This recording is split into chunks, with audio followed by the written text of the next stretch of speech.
The salt water is the first thing she tastes upon waking. It is a brutal rinse for a throat trough from screaming. Mara pushes herself up, a black volcanic sim rough against her palms. All around her is the ruin of their world. The great outrigger rafts, woven from giant bamboo and stitched with the sinews of sea drakes, are a splintered boneyard on the beach. Of the 20 families that fled the mainland's fire mountain, she counts the survivors, less than half. They are a broken people on a shore they do not know, the sea nomads, now without a sea to command. She gets them moving. It is the only answer to grief. The weak are carried, the wounded are helped, and they need to know what kind of death this new land holds. The jungle that meets the beach is unlike anything she knows. The trees are twisted, their leaves a dark, waxy green, and the air is thick with the scent of unknown blossoms and damp earth. A strange silence hangs over the place, not the silence of emptiness, but of watchfulness. The familiar roars and shrieks of the mainland's megafauna are absent. Here, there are only whispers. They find water at a stream that cuts through a small clearing, and it is there they see the first monster. A hunter gives a choked cry of alarm, pointing a trembling spear. It is the familiar silhouette from 1,000 terrifying campfire stories, the double row of kite-shaped plates along its spine, the menacing tiger on its tail.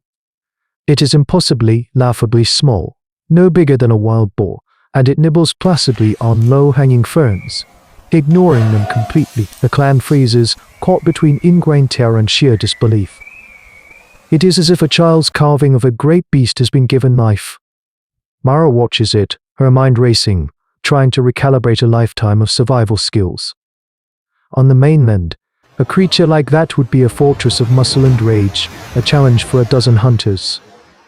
This one looks like it could be tipped over by a single determined shelf. A short while later, they see another impossibility, a herd of pig-sized elephants, their tusks no longer than her forearm, drinking from the stream. The clan begins to murmur, the terror in their eyes slowly replaced by a dawning, incredulous wonder. A place where the great terrors are small and docile. This isn't all and of monsters.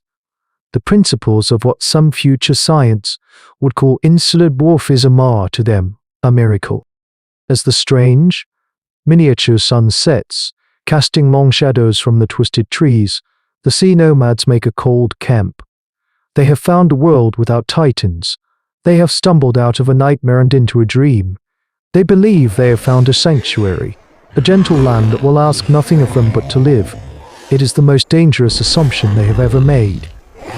The dream of paradise lasts for 3 cycles of the sun. In that time, the sea nomads begin to heal. The small, docile herbivores are an easy source of meat, their lack of ingrained fear stunning vulnerability. The hunters, accustomed to the life or death ballets with mainland predators, become almost arrogant in their new power. A young hunter named Stegosaurus, as he uses the butt of his spear to herd a group of dwarf Stegosaurus-like plated sheep. It is a world turned upside down, a prehistoric world remade for them, and they are its new masters. Mara feels the ease settle into her people, a dangerous bomb on their grief. She watches the jungle's edge, a knot of unease in her gut that she cannot explain. The silence still feels wrong. The lesson comes, as it always does, with the price of blood. Terake, eager to prove his prowess, follows the tracks of a road into a dense grove of tree ferns. His confident call echoes back to the others. An easy feast. The clan waits. The silence that follows is different. It is not the watchful quiet of the island. It is the absolute stillness that follows a life being extinguished. A single, sharp crack of bone, and then nothing. Mara is the first to run, spear held low. The others follow, their easy laughter replaced by a cold dread. They find him at the edge of the grove. Terake is dead, but he has not been eaten.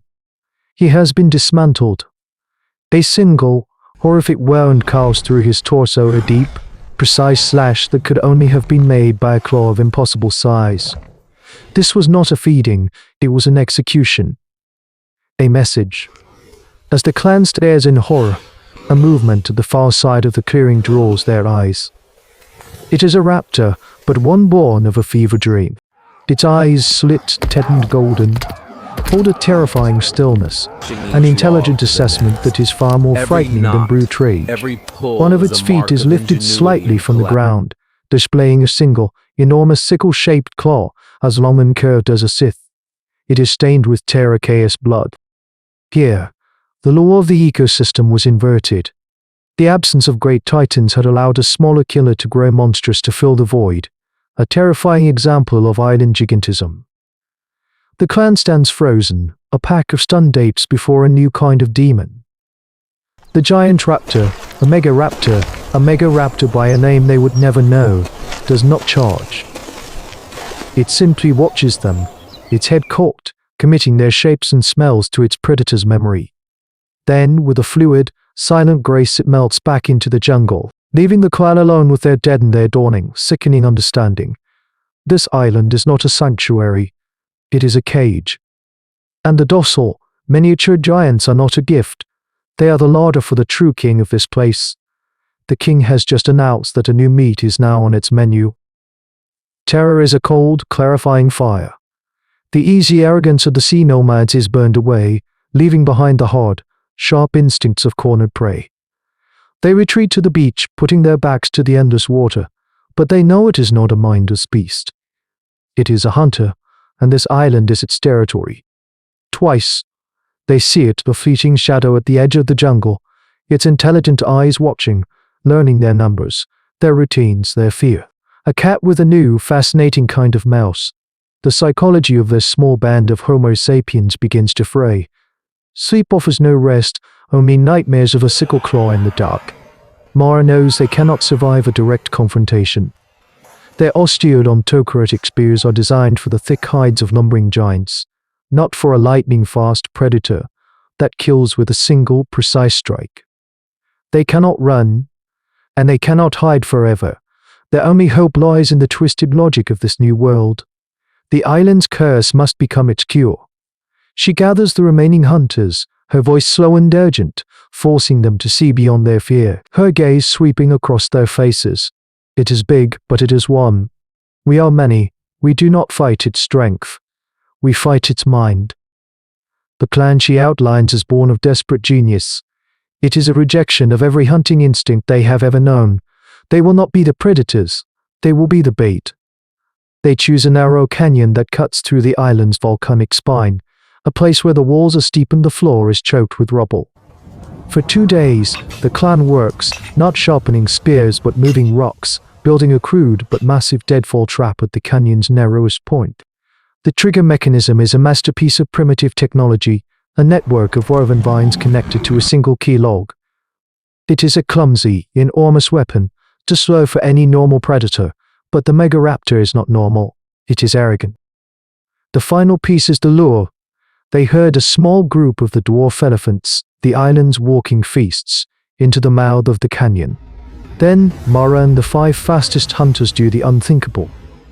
They wound one of the creatures, its high-pitched squeal of pain and fear echoing through the jungle. Then they wait, their hearts hammering against their ribs. The wait is an eternity. Then, a blur of motion from the tree line. The Megaraptor comes, drawn by the scent of blood and the sound of easy prey. It moves with that terrifying, fluid speed, its massive claw held ready. It ignores the humans, dismissing them as a secondary concern, its entire focus on the wounded animal. It is exactly as Mara predicted. The beast's confidence is its greatest weakness. As the raptor lunges for the small elephant, passing directly under the deadfall, Mara screams the command. The hunters cut the final vine. For a moment, nothing happens. Then, with a growling crack of wood and stone, a ton of rock and dead trees collapses into the canyon, a man-made avalanche of pure, crushing force. The shriek of the Megaraptor is cut short, replaced by the final, echoing crash of the collapsing trap. A cloud of dust rises into the silent air. They did not cheer. They stood in the dust-choked silence, listening to the echoes of their victory fade. They had survived not by being stronger, but by being stranger. They had looked at an inverted world and inverted their own minds to match it, using prey as a lure and a mountain as a weapon. This is the secret engine of human evolution, not just adaptation, but a breathtaking, often terrifying, cognitive flexibility. Our ancestors survived because they were the only creatures on this planet who could look at the rules of an ecosystem and decide to cheat. They learned to turn the logic of nature against itself, to see a cliff not as a barrier but as a hammer, to see a docile herd not as food but as a tool. This victory on the island of whispers was not the end of their struggle, but it was a beginning.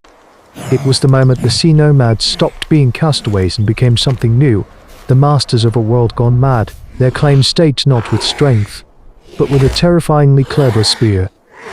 The most dangerous predator is the one that can change the shape of the hunt itself. And on the mainland, the fire mountain was stirring once more.